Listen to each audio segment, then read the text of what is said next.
Keçən bəhsimizdə dedik ki, Quran məntiqində 2 dənə İslam var. Və bu 2 İslam bir-birinin qarşısındadır. Biri haqq olan Peyğəmbərin gətirdiyi İslam, ilahi İslam və biri də düşmənin yaratdığı İslam. Həmin haqqın qabağını almaq üçün azğınlıq yaradıb, təzə yaratdığı bir İslam. İmam Xomeyni buyurur ki, bu İslam ya naqis olur, düşmən tərəfindən naqisləşdirilir, ya da düşmən tərəfindən nə sonra artırılır. Naqis olanda yəni bidət olur, nəsə ondan alıblar bu İslamdan. Bidəti də biz izah verdik ki, bidət təkcə almaq deyil. Yəni dinin içindən nəyəsə götürüb qırağa atmaq, məsələn, hökuməti, siyasəti dindən çıxartmaq, müqaviməti, cihadı dindən çıxardıb qırağa qoymaq, ona radikal tünd adı qoymaq filan. Bidət hətta dinin terminlərinin, rütbələrinin pozulması da bidətdir. Yəni əhəmiyyəti yuxarı olan terminin aşağı düşməsi, bu da bidətdir. Axı biz insanları din düzəldir. Düzdür? Din gəlib nə üçün? İnsanı islah edib, xoşbəxt etmək üçün. Bizim düzəlməyimiz dindən asılıdırsa, əgər bizim dinimizin terminləri düz olmasa, deməli bizim ruhumuz düzdür. Din düzəldir də bizi. Dində terminlərin yerini dəyişsən, elə bilirsən ki, dini dəyişmirsən. Sənin ruhunda olan din səni dəyişib. Sən deməli rəxidsən, xəstəsən, düzgün insan deyilsən. Düşmənin təqdim elədiyi naqis İslam cəmiyyəti bu formaya salır. Ona görə də rütbələr gərək öz yerini tutsun. Və biz keçən söhbətlərimizdə işarə elədik. Dedik, Peyğəmbərimizin gətirdiyi İslam ən kamil İslam idi. Quran-ı Kərimdə buna ayə dedik. Əl-yevm əkməltu ləkum dinəkum. Bu ən kamil dindir. Ən cami və hər tərəfli bir dindir. Hər şey bu dinin içində var. İnsanın xoşbəxtliyinə hər nə lazımsa onun içində var. Mədəniyyəti var, iqtisadiyyatı var, siyasəti var. Bütün bölmələr onun içində var.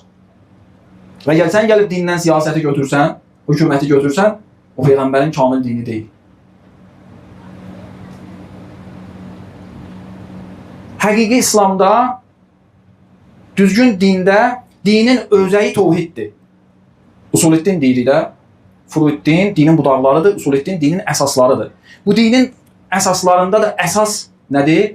Yəni, məad, nübüvvət, imamət, nübüvvət və ədalət hamısı hara qayıdır? Təvhidə. Onlar da yəni bir mərkəzdən çıxırlar. Yəni, bu Usuləddinin içində, bu 5 dənənin içində də təvhid hamısının əsasıdır. Yəni, bütün dinin kökü təvhiddir. Həqiqi din, biz istəyirsə düzələk, islah olaq, bizim dinimiz düzəlməlidirsə, deməli bizim təvhidimiz düzəlməlidir. Ona görə İmam Xameneyi Həzrətləri buyurur ki, əgər dində təvhidi dəyişsən, dinin bütün terminləri dəyişir. Din xaraba günə qalır. Məsələn, misal üçün Vəhabilər, Sələfilər. Bunlarda nə baş verir? Bunlarda təvhid dəyişib. Təvhid dəyişdiyinə görə dinin terminləri dəyişib. Cihadın mənasını başqa şey qoyublar, insanlara şirk töhməti vurub, başını kəsirlər, təkfir edirlər. Terminlər də dəyişir. Ağa buyurur ki, dinin terminlərin içində siz təvhid qədər müqavimətdən aşıb daşan ikinci bir termin tapa bilməzsiniz. Əgər dinin bütün terminlərinin, bütün budaqlarının, şaxələrinin kökü təvhiddirsə və hamısı təvhiddən qaynaqlanırsa və təvhid də mübarizədən aşıb daşırsa, deməli bu dinin bütün terminləri mübarizə ilə aşıb daşır. Hamısının içində mübarizə var. Əgər dinin bu özəyi olan təvhid əqidədən və zehni istidlaldan cəmiyyətin içinə çıxanda, xaric aləminə, çöl aləminə tətbiq olunanda təvhid İslam hökumətidirsə, deməli dinin o biri terminləri hamısı nəyə xidmət edir? İslam hökumətinə xidmət edir. Mən keçən söhbətimdə namazın bir neçə misalını vurdum. Məsələn, Elhamdülillah, Rəbbil aləmini dedim ki, rububiyyət-i təşriyi var, rububiyyət-i təkvini var. Allahın təkvini, yəni yaradılış aləminin qoyduğu qanunları var. İnsanın hətta özündə də təkvini qanunlar var. Məsələn, insanın ürəyinin işləməsi. Təkvin yaradılış qanunudur bu. Ürəyi məgər sən işlədirsən. Böyrəyi, qaraciyərvi, daxili orqanları, nə qədər proseslər gedir. Adi bir dənə böyrəyi əgər insan əvəz eləmək istəsə, 90 kiloluq bir dənə böyük aparat gərək yanında gəzdirsin ki, o böyrəyin prosesini həyata keçirsin. Sən eləmirsən ki, onlar təkvin aləmində Allahın qoyduğu qanun əsasında işləyir. Bunun yanında Allah Teala insana bir ixtiyar da verib və ixtiyar verəndən sonra ona qanun da qoyub. Buna deyirlər ixtiyari qanunlar, buna da təşri'. Şəriət. Şəriət qanunları. Allah buyurur ki, mənim təkvini qanunlarım çox dəqiqdir. Dünən Ər-Rəhman surəsindən ayə gətirdim. Bunun yanında təşri' qanunlarım da dəqiqdir. Yəni sənin ixtiyarınla bağlı olan sənə dediyim şəriət qanunları hamısı dəqiqdir. Əgər orada uyan eləsən, dəyişdirsən, bidət yaratsan, dinin terminlərini, rütbələrini yerini dəyişdirsən, fəsada düşəcək. İnsanı dağılacaq təbii. Təxribat yaradacaq insan ruhunda. Dağılacaq o insan. Yəni din dağıldı, insanın ruhundakı o din dağıldı, insan dağıldı. Elhamdülillahi Rabbil Alemin dediği Er-Rahman. Er-Rahman özü Bismillahirrahmanirrahim. Ben Ayətullah Cavadi Ağanın bu təfsir dərsində oturanda özüm öz qulağımla eşitdiyim bəhsdir. Amma buyurdu ki, Er-Rahman, yəni Allahın rəhməti umumidir. Hamıya Allah rəhm edir. Hamıya rəhm elədiyinə görə, görsə ki, kimsə rəhm elədiyinə zülm eləyir, onun haqqını tapdalayır, Allah ədaləti üzə çıxır. Allahın rəhmətindən ədalət doğur, ədalətindən qəzəb doğur.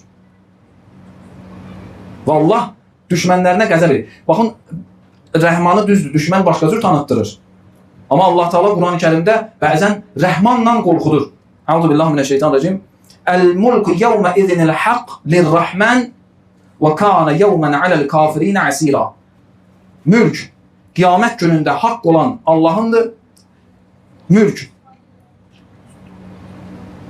sultanlıq, padşahlıq Allaha məxsusdur, haqdır, həqiqətdir, lirrahman, həqiqətən Allaha məxsusdur. Hansı Allah? Rəhman olan Allah. Orada nə olacaq? Ay rəhman olan Allah, ey rəhməti umumi olan Allah. Buyurur, və kana yevmən aləl kafirinə əsirən. Çox çətin olacaq kafirlərə. Allahın rəhmətindən kafirlərə qəzəb olacaq, çətinlik olacaq, cəhənnəm əzabı olacaq. Yəni rəhmandan əzab doğur. Ona görə hədis buyurur ki, Həlid dinu illəl hubbu vəl buğd. Məhəbbət və qəzəbdən başqa bir şeydir mi bu din? Rəhmət deyəndə, rəhman deyəndə yanında nə olur? Qəzəb gəlir. Cihad gəlir, müqavimət gəlir, qeyrət gəlir. Təbərra gəlir. Təbərra deyəndə, Allahın dostları ilə dost olmaq deyəndə, Allahın düşmənləri ilə düşmənçilik onun yanında gəlməlidir. Hədislər deyir, əgər bu düşmənçilik olmasa, Allahın düşmənləri ilə düşmənçilik olmasa, o Allahın dostları ilə olan dostluq var ha. Sevgi, məhəbbət, məvəddət, hamısı yalandır. Heç birisi də qəbul deyil. Təvəlla qəbul olmasa təvəlla qəbul deyil. Təvəlla da qəbul olmasa heç bir əməlin qəbul deyil. Yəni bir ömür yaşamısın, boş yaşamısan. Puçdur, həyatımın mənası puçdur. Bəli. Ziyarət Aşurada bunu deyirik. İnni silmun limən sələməkum və hərbun limən harabəkum. Və o birisi təbirdə dalınca gələn elə o da buna işarə edir. Görürsünüz Quran-ı Kərim, namaz qılırıq, namazda necə başlayırıq, nə deyirik? Ər-Rəhman deyəndə ədalət, Allahın düşmənlərinə qəzəb içindən doğur. Rəbbil Aləmin deyəndə Allahın rububiyyəti yer üzündə bərqərar olmalıdır. Və o kəslər ki, Allahın rububiyyətinin qarşısında dururlar və insanların haqqını tapdalayırlar, təcavüz edib, zülm edirlər, onlara qarşı sən mübarizəyə düşməlisən. Görün namaz nə edir səni? Sən deməli o, Ənə Rabbukumul Ə'la deyən və öz qanunlarını cəmiyyətə sırayan tağutlar, hakimlərlə namazda əslində onlarla mübarizə aparırsan. Və namaz səni buna sövq edir ki, onların hakimiyyətini aradan götürəsən, Allahın hakimiyyətini yer üzündə bərqərar edəsən. Davamında nə deyirsən? Deyirsən, İyyəkə nə'budu. Təkcə sənə ibadət edirəm. Təkcə. İyyəkə qabağa keçəndə ərəb dilində mənası təkcədir. Yəni daha başqa məbudlar, başqa tağutlar, onların sözünə baxmıram. Onların qanunlarına tabi olmuram. Allahın qanununa tabi oluram. Yəni deyirəm, burada müğalitə eləməsinlər. Deməsinlər, bu bəs dərəbəllik, nizamsızlıq yox. Mən necə dəfə demişəm, hukm-ı əvvəliyyə, hukm-ı sanəviyyə, birinci hökm, ikinci hökm bəhsini tamamlamışam deyənə burada problem çıxmır. Məsələ həldir.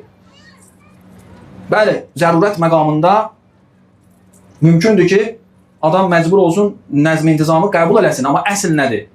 Həqiqət nədir? Namaz bizə nə deyir? İyyəkə nə'bud və iyyəkə nəstə'in. Təkcə səndən kömək istəyirəm. Başqasından yox. Mən tağutlara arxalanmamışam. Onların köməyinə ehtiyacım yoxdur. Ehdinə sıratal müstəqim. Düzgün yola məni yönəlt. O hansı yoldur? Sıratal ləzîne en'amte aleyhim. O yoldur ki, onlara nemət vermisən. Quran deyir, yəni peyğəmbərlər. Başqa ayədə Quran deyir, kimlərdir onlar? Peyğəmbərlərdir. O peyğəmbərlərdən biri Həzrəti Musadır. Deyir, bima en'amte aleyyə fələn əkunə zahiran lil mucrimin. İlahi, üçün sən mənə en'amte, nemət vermisən, bima en'amte aleyyə, heç vaxt mən zalimlara arxa durmayacam. Kömək olmayacam. Onlar məndən sui-istifadə edə bilməyəcəklər. Onlar öz dinini dəyişib, məni öz dinlərinin icraçısı edə bilməyəcəklər. Öz xidmətlərini alıb, naqis din və düşmən dininə məni çəkə bilməyəcəklər. Budur peyğəmbərlərin, budur düz yol. Sən namazda bu sözü deyirsən. Onların hökumətini vurursan, peyğəmbərin hökumətini, Allahın hökumətini deyirsən. Düz yolu, mən bunu istəyirəm. Qeyril məqdub aleyhim və ləddalin. Məqzub kimdir? Fəsad başçıları, tağutlar. وَفِرْعَوْنَ ذِي الْأَوْتَادِ فَأَكْثَرُوا فِيهَا الْفَسَادِ. أَكْثَرُوا فِيهَا الْفَسَادِ. Cəmiyyət içində fəsadı nə edirlər? Yayırlar. Firon budur. Deyirsən ki, bu qədərə gəlmiş fəsad yayanlar, fəsad başçıları, mən bunların yoluna yönəltmə məni. Mən bunlarla mübarizədəyəm, mən bunların hökumətini, özlərini məhv edirəm, dağıdıram, aradan aparıram. Namaz məni buna sövq edir. وَلَدَّالِينَ. Və o kəslər ki, bu tağutların hakimiyyəti altında. Görün, namaz başdan ayağa budur. Rükusun dünən dediyim səcdəsini, dünən dediyim səcdədə. Görün, namazda sən bütün günə deyirsən ki, ilahi, mən sənin hökuməti istəyirəm, yer üzündə bərqərar edeyim. Amma bir dənə diqqət edin, ha. Bu bizi çaşdırmasın ki, müsəlman hökumət tələbdir, riyasət tələbdir, dünya tələbdir. Yox. Müsəlman hökumət fikrində də Allaha yaxınlaşmağa görə, Allahın qanunları yer üzündə icra olmağına, Allaha bəndə olmağa görə. Amma Firondur, Yeziddir, Muaviyyədir, onlar hökuməti öz nəfslərinə, riyasət tələbliklərinə görə istəyirlər. İmam Hüseyin ona görə deyir, görərik kim daha layiqdir bu xilafətə. Sən bu xilafəti öz nəfsinə görə. Amma risaləti Allahu ya'lemu haythu yec'alu risalətə. Allah bilir ki, bu hökuməti kimə versin. Bu hökumət Allahındır, peyğəmbərindir və möminlərindir. Möminlər görə hökumət fikrində olsunlar. Bu hökumət müqəddəsdir, Allahındır. Şəxsi deyil ki, nəfspərəstlik, dünyapərəstlik, riyasətpərəstlik gəlsin, onu əhatə eləsin, o da oradan irad eləsin ki, sən riyasət tələbsən, dünya tələbsən. Yox. Bu hökumət, həmin hökumət, diqqət edin, iki tür hökumət var. Biri Əmir əl-Müminin. Deyir ki, sizin bu hökumətiniz, yəni Muaviyyə hökuməti, ayağındakı bu ayaqqabı var, ha, cırıq olub, yamaqlamışam pis gündədir. Heç bir dəyəri qalmayıb da daha bu ayaqqabının. Sizin bu hökumətinizin mənim yanımda bu ayaqqabı qədər qiyməti yoxdur. Niyə? Çünki sənin bu hökumətin dünya tələblidir başdan ayağa, nəfsdir. Bəli də, dəyəri olmaz da. Amma ilahi hökumətin necə? Ya Əli, ilahi hökumət, peyğəmbərin qoyduğu nizam, o nizam dağılmasın deyə qılıncımı çəkmərəm. Zəhramı vurdular, mənim balam Muhsini şəhid elədilər, səsini çıxartdılar. Qoy o nizam qalsın, qurbandır mənim balam o hökumətə. Allahu Ekber. İki tür baxış var hökumətə. Əli əleyhissalam yeri gələndə hökumət üçün deyirlər, Əli, ver də bu Muaviyyənin istədiyini. Osmanın köynəyin bayraq eləyib düşüb müsəlmanların canına, sənin orduğun içində şübhə yayır. Öz Əli əleyhissalama öz şiyələri Əli əleyhissalamın yaxasından yapışmışdılar ki, bu intiqamın aldı Osmanın da. Ədaləti icra elə deməmişdin ədalət. Ədaləti icra eləsəydi, ədalət məgər dinin dəyəri deyil, Əli əleyhissalamın şüarı deyil. Peyğəmbər məgər bunun üçün gəlməyib. Niyə icra eləmədi o ədalət Əli əleyhissalam? Niyə icra eləyə bilmədi? Çünki eləsəydi hökumət dağılırdı. Deməli, hökumətə görə bəzi vaxt qurban vermək lazımdır. İki dənə pislik arasında qalanda, yəni nizamın aradan getməyi, bir də ədalətsizlik. Əli əleyhissalam deyir ki, görüm hansının dəyəri yuxarıdır. İslam hökumətinin dəyəri burada eybi yoxdur. Bir yerdə ədaləti kənara qoyun ki, nizam qalsın, ta ki bu nizamla mən ədaləti bərqərar edib, insanları ibadətə və Allaha tərəf apara bilim. Yəni bu İslamda həmin ədalət dəyərdir. Bu hökuməti qur ki, ədaləti bərqərar eləsin. Amma bir yerdə gəl ədaləti bərqərar eləsə, hökumət dağılacaqsa, Əli əleyhissalam o hökuməti qoruyur. Nə qədər oradan Muaviyyə şübhə yayır ki, Osmanın qanının intiqamını al, ədalətsiz şəkildə tökülüb, məhkəmə qur, onu öldürənlərdən qisas al, Əli əleyhissalam o şey görmədi. Axırda getdilər Osmanın köynəyini bayraq eləyib Cəməl döyüşü. 16 min müsəlman qırıldı. Ya Ali sənə qurban olum, nə məzlumiyyət çəkmisən? Doğrudan da siyasi təhlil olmayıb. Əli əleyhissalamın zamanındakı cəmaatda. O cür əzəmətli, qüdrətli bir şəxs məzlum. Görürsünüz, dinin terminlərinin yeri dəyişəndə Əli əleyhissalam necə məzlum qalır?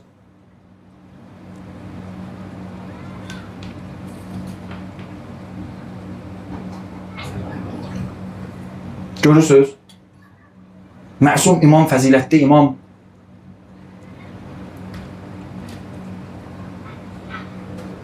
Deməli, əgər bizim namazımız bizi dinə bağışlayın, bizim namazımız əgər bizi İslam hökuməti qurmağa sövq eləməsə və ya əgər İran cəmaatı əllərində olan bu İslam hökumətini qorumağa onları sövq eləməsə, bunların namazı tevhid namazıdır. Niyə? Çünki tevhidə qulluq eləmir. O xalis din deyil.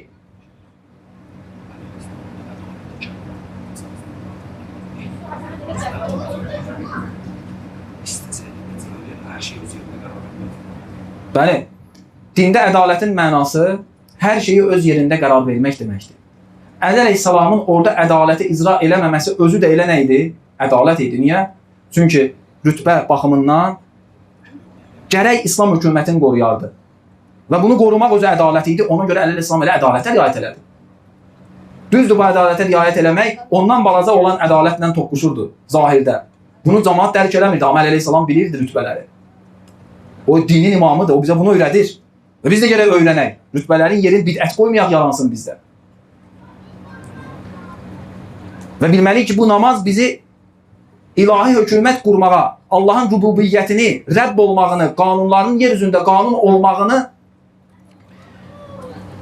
yaratmağa sövq edir. Əgər biz bu namazı belə qılmasaq, namazımız tevhid namazı deyil və xalis, dinimiz də xalis din deyil. Quran da ona görə buyurur, hər təqibatdan sonra biz bunu oxuyuruq. Diqqət edin. Deyir, "U'budullaha muxlisinə lehu'd-din." Quran deyir ki, Allaha ibadət elə. Bir halda ki, dinini xalis eləmisən Allah üçün. Xalis dindir, tevhid dinidir. Bu dində bidət yoxdur.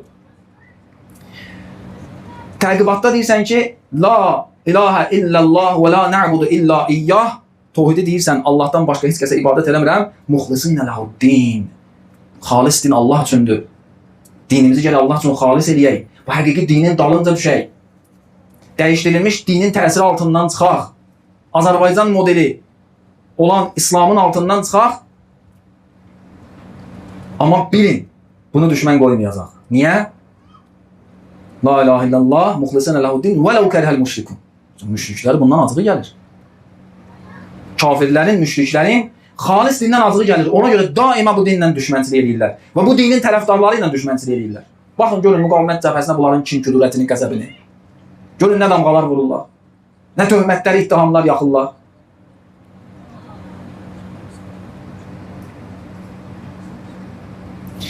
Məcburam Quranın bu ayəsini də deyəm, sözümü təqribən yekunlaşdıram. Baxın, siz Qədirxumda Peyğəmbərin "Bəlliğ ma unzilə ileyk" ayəsini çox eşitmisiniz. Amma bu ayənin əvvəlini və axırını heç eşitmisiniz? Heç buna diqqət eləmisiniz?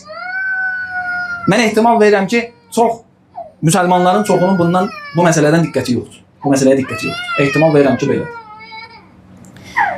Buyurur və "Əuzu billah və ləv enne əhlel kitab amenu vettəqəv lekəffərna anhum seyyiatihim və lədxəlnahum cennatin naim." Əgər kitab əhli, Yahudi, Məsihi, müsəlman, bunlar amenu, iman gətirib və təqəv, təqvalı olsalar, Allahın buyurduğuna tabi olsalar, itaat eləsələr. Ləkəffərna anhum seyyiatihim. Biz onların bütün pisliklərindən keçərik. Və lədxəlnahum cennatin naim. Biz onları mütləq, hökmən cənnət, naim cənnətlərinə daxil edərik. Və ləv ənəhu əqamut təvratə vəl-İncil və mə unzilə iləyhim min Rabbihim ləəkəlu min fəvqihim və min təhti ərculihim. Əgər onlar Tövratı, İncili və onlara Rəblərindən nazil olan kitabı, yəni Quran-ı Kərimi iqamə eləsələr, yəni bərpa eləsələr, həyata keçirsələr, ləəkəlu min fəvqihim və min təhti ərculihim. Göylərdən və yerlərdən onlar üçün o qədər bərəkət yağar ki, yeməkdən doymazlar, başından tökülər bu qidalar. bolluq firavanlıq olar. La əkəl. Qidalanarlar göydən gələn neymətlərlə və yerdən çıxan neymətlərlə. İmam Zaman Aleyhisselam gələndə belə olacaq. Fəqir tapılmayacaq ki, ona sədəqə verəsin. Niyə? Çünki o vaxt artıq iqamə olacaq Qur'an-ı Kərim. Yer üzündə İslam hökuməti qurulacaq. Quran bizdən bunu istəyir. Quran bizə bunu deyir. Və bizim dinimizin bütün terminləri hamısı buna xidmət edir. Din bir dənə sistemdir. Sonra davamında mən axırını oxumuram, vaxt yoxdur deyənə gəlir bu ayə çatır. Ya eyyuhər rəsul bəlliğ ma unzilə iləykə min rabbik. Ey peyğəmbər, sənə nazil olanı çatdır. Və illən təfəl, əgər çatdırmasan, fəma bəlləqdə risalətə. Sən Allahın risalətini həyata keçirtməmisən. Allahın sənin boynuna qoyduğu misyanı, vəzifəni icra eləməmisən. İşin yerdə qalıb. 23 il zəhmət çəkmisən, bu qədər 80 neçə dənə döyüş. Bu qədər qanlar tökülüb. Şəhidlər, Peyğəmbər Həzrət Həmzə kimi böyük İslam şəxsiyyəti, Xədicə Kubra kimi fədakarlar, hamısı boşa getdi. Cəfərlər, Cəfəri Təyyarlar, hamısı boşa getdi, risalətin yerdə qalıb. Nə idi o? Dinin iqaməsi idi. İslam hökumətini Peyğəmbərdən sonra Əli Əleyhisselama təyin, başında Əli Əleyhisselamın təyin olunması idi. Bu Qədirxum ayəsində bunu hamı bilir. Davamında nə gəlir? Diqqət elə, mən bunu açdım ki, əvvəli ilə axırını deyəm. Davamında bu ayə gəlir. Yenə də ayənin davamını oxumuram. Vallahu ya'sunka minən. Oraları işarə eləmirəm. Vaxt azlığına görə. O birisi ayə baxın. Deyir, qul ya əhləl kitab. Denən, Peyğəmbər, denən. Ey əhli kitab. Məsihi, Yahudi, Müsəlman. Ləstum alə şeyin. Siz heç nəsiz. Hətta tuqimut Tevratə vəl-İncil və ma unzilə iləykum min rabbikum. Nə qədər ki, Tövratı, İncili və Allah tərəfindən sizə nazil olmuş Quranı iqamə eləməmisiniz, siz heç nəsiz. Qıratı ağa, Ustad Qıratı deyir, Quranda neçə yerdə Allah söyüş verir. Bir yerdə deyib eşşək, Yahudi alimlərinə, ruhanilərinə. Deyib eşşək. Bir yerdə Bələm Bağrada it deyib. O da alim idi. Diqqət edin, məxsusən xəvas. Yəni, xüsusi təsirə malik olanlara Allah söyür. Yəni, umumi xalqın, Azərbaycan xalqının günahı yoxdur. Bu xalqı bu günə qoyan kimlərdir? O xüsusi təsirə malik olan, o saray ruhaniləri. Allah onları söyür. Amma bu indi oxuduğum ayə var ha. O söyüşlərin hamısından ən ağır söyüş budur. Yenə eşşək bir şeydir. Bir vücuddur, bir varlıqdır. Yenə it bir varlıqdır. Amma Allah burada deyir ki, Ləstum alə şey. Et eşşək də döysən. Əgər sən Allahın dinini və Qur'anını iqamə eləməsən, tövhidi yer üzündə bərpa eləməsən, İslam hökumətini qurmasan, sən eşşək də döysən, it də döysən, it qədər də sənin qiymətin yoxdur. Mən sizə Qur'an oxudum. Heç kəs deməsin bu radikalizm, tünd, fanat filan. Yox, bu Allahın sözüdür. Allah bəndəsini sevir, onun xoşbəxtçiliyini istəyir. Allah deyir, gəl mənim qanunlarımı özünə qanun elə, mənim hökumətimi bərpa elə, gör necə xoşbəxt olursan. Ona görə Peyğəmbər buyurur, Tuba limən iqtəda qaimənə. Ancəlallah Teala fərəcəv şərif, atamanın fəda olsun İmam Zaman ağaya. Xoş olsun o kəsin halına ki, İmam Zaman ağaya, İmam Zaman gəlməmişdən qabaq iqtida eləyər. İmam Zaman gələndə neyniyəcək ki, gəlməmişdən qabaq mən ona eləyim və ona iqtida eləyim. İmam Zaman gələndə İslam hökuməti quracaq.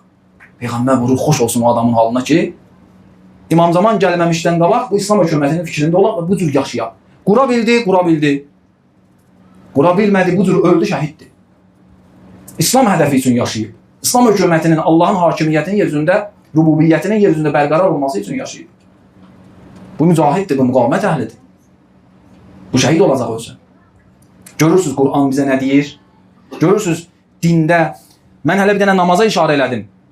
Vaxt olaydı, adam gələrdi, zəkatı açardı, xumsu, həcci açıb deyərdi. Orucdan danışardı. Bunların İslam hökuməti ilə olan əlaqəsi, dinin sistem olması, bir-birini tamamlaması. Və əgər sən bu dində sistemi dağıtsan, bu din darmadağın olur. Ona görə Allah Teala Bəqərə surəsində bu dini naqis eləyənlərə ən ağır təhdid eləyir. Ən ağır əzabı onlara müjdə verir, bəşarət verir. Əfətu'minuna bi ba'dil kitab və təkfuruna bi ba'd. Siz Qur'an-ı Kərimin bəzi ayələrinə iman gətirib, bəzi ayələrinə küfr edirsiniz. Axı bu indi oxuduğum ayə də Quranın ayəsidir ki, ay insanlar, ay müsəlmanlar, ay əhli kitab, sizin vəzifəniz də Allahın yer üzündə hökumətini qurmaq. İslam hökuməti sənin vəzifəndir. Sən bu fikirlə yaşamalısan. Sən bu fikirlə nəfəs almalısan. Sən bu fikirlə yatmalısan. İslam hökuməti qurmaq fikri ilə və İslam hökumətinin düşmənləri kimdir? Hansı tağutlardır? Onları necə aşıtmaq? Onları necə məhv eləmək, aradan aparmaq? Sən bu fikirlə yatmalısan, sən bu fikirlə durmalısan. Sən bu fikirlə yeməlisən, sən bu fikirlə içməlisən, sən bu fikirlə evlənməlisən, sən bu fikirlə uşaq dünyaya gətirməlisən. Sən bu fikirlə yaşamalısan, sən bu fikirlə ölməlisən. Əfətu'minuna bi ba'dil kitab və təkfuruna bi ba'd. Sən bəzisinə küfr edirsən, bəzilərinə iman gətirirsən, özünə sərf edənə iman gətirirsən, burası biraz çətindir. İslam hökuməti qurmaq, gərək İslam tağutları qarşısında durar, İslamın əleyhinə çıxan tağutların qabağında durasan. Düşmənlər, Allah da zahid olaraq qüdrət verib, indi ki, Allahın qabağında dur, çətindir axı. Sərf eləmir. Dilimdə Quranda ayə var ki, cihad üçün çətin görsənir. Belə vəziyyətdə Allah Quranda buyurur ki, kim üçün Allah, onun rəsulu və cihad hər şeydən məhbub olmasa, fətərəbbəs, gözləyin, görün, Allah nə bəla gətirir. Sənin üçün cihad məhbub olmalıdır. Sənin üçün kamil din məhbub olmalıdır. Əgər bu dini gəldin, naqis elədin, bir hissəsinə əməl elədin və o bir hissəsini artdın qırağa və bu həqiqi dini cəmiyyətə çatdıranların qarşısında durdun, onlara töhmət attın, qabağını aldın, onlara damğa vurdun. Gör sənə Allah nə əzər. Fəmā cəzau mən yəf'alu zâlikə minkum illə xizyun fil həyatid dünya. Allah bu dünyada səni rüsva edəcək. Və yevməl qiyamə, qiyamətin günündə əşədd əzab, ən şiddətli əzab Allah sənə göndərəcək, verəcək. Və Azərbaycan, görün, Azərbaycanda naqis din xalqı nə böyük təhlükə gözləyir. Quranın bəzi hissəsini əməl edib, bəzini qırağa qoymaq. Və cəalul Qur'an idin. Quranı parça-parça elədilər. Muzəbzəbinə beynə haula və haula. Neçə dənə bu barədə ayələr var ki, Allah Taala dini naqis eləyən, bölən, bidət gətirən, dinin başına oyun açan, təhrif eləyən nə təhdidlər Quranda bunlar eləyir. Və İmam Hüseyin əleyhissalam bu vəzifənin icrası üçün əlindən gələn eləyir ki, o azğın dinin qabağını alsın.